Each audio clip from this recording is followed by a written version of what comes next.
Assalamualaikum semua, bersama Datin Connie dijemput khas di sini. Welcome to Kokoci TV. Hari ini Datin Connie nak gosip-gosip sikit pasal filem Anwar The Untold Story, babak The Watak Dr. Mahathir benar, kata Anwar. Datuk Seri Anwar Ibrahim mengakui tersentuh dengan filem Anwar The Untold Story yang mengangkat kisah perjuangan politiknya. Beliau yang juga Perdana Menteri berkata walaupun keseluruhan dialog dan penceritaan filem itu tidak 100% sama, namun isu yang dibangkitkan dalam karya berkenaan adalah kejadian sebenar. Saya suka mengulas kerana ada episod yang telah kita lupakan kerana sakit dan menyedihkan. Banyak beban tertanggung adalah Azizah, anak-anak dan rakan-rakan, katanya. Jelas Anwar beberapa babak dalam filem biopik Anwar The Untold Story, antaranya adalah babak dalam tahanan lokap polis dan beberapa babak bersama Tun Dr. Mahathir Mohamad juga adalah benar. Beliau berkata babak seperti di dalam lokap sudah diketahui umum dan pernah dilaporkan media. Perbualan itu panjang tapi dirumuskan tepat. Kalau dirumuskan tidak boleh 100% tepat, tapi konteks itu betul. Petronas untuk tebus syarikat KPB itu sudah umum mengetahui, katanya dalam sidang media selepas menonton tayangan perdana filem berkenaan bersama isterinya, Datuk Seri Dr. Wan Azizah Wan Ismail malam tadi.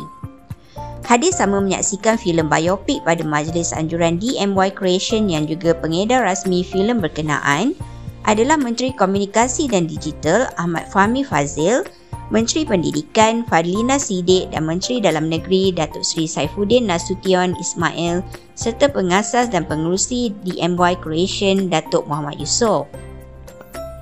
Dalam filem berkenaan, ada babak dipaparkan adegan Anwar yang dilakonkan pelakon popular negara Farid Kamil ketika Dr. Mahathir mahu Anwar meletakkan jawatan Timbalan Perdana Menteri dan Menteri Kewangan pada tahun 1998.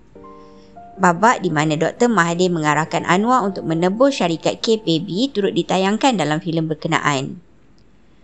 Watak Dr. Mahathir Mohamad dibawa pelakon Hasnur Rahmat. Untuk rekod, Anwar The Untold Story menceritakan tentang perkara yang berlaku terhadap Anwar Ibrahim sekitar 1993 hingga 1998.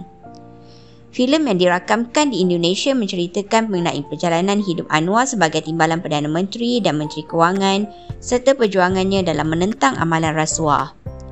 Dalam pada itu, babak dalam tahanan lokap polis jelas Anwar ditambah baik bagi memberikan impak kepada penonton.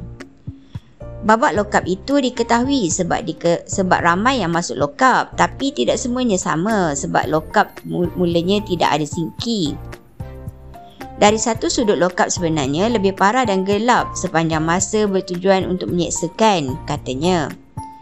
Anwar berkata filem ini memberikan fokus utama kepada aktiviti memerangi rasuah yang menular ketika itu. Filem ini dibuat sebelum saya jadi Perdana Menteri, proses suntingan dibuat sebelum itu dan lagu temanya adalah selepas itu. Saya memberitahu Finas beri kebebasan kepada sesiapa sahaja, jangan hanya sebut pasal Anwar tapi individu lain. Sama ada impak politik atau tidak, itu tidak penting. Ini perlu diceritakan mengenai perjuangan menentang rasuah, katanya lagi. Sementara itu, Wan Azizah berkata dengan adanya filem ini, ia mampu menangkis semua persepsi negatif yang pernah dilemparkan terhadap Anwar. Anwar selama 23 tahun dilabelkan sebagai banduan yang tidak mempunyai moral yang baik. Ini terhakis semua. Ini yang saya rasa salah satu tujuan yang kita nak sampaikan, katanya dalam sidang media sama.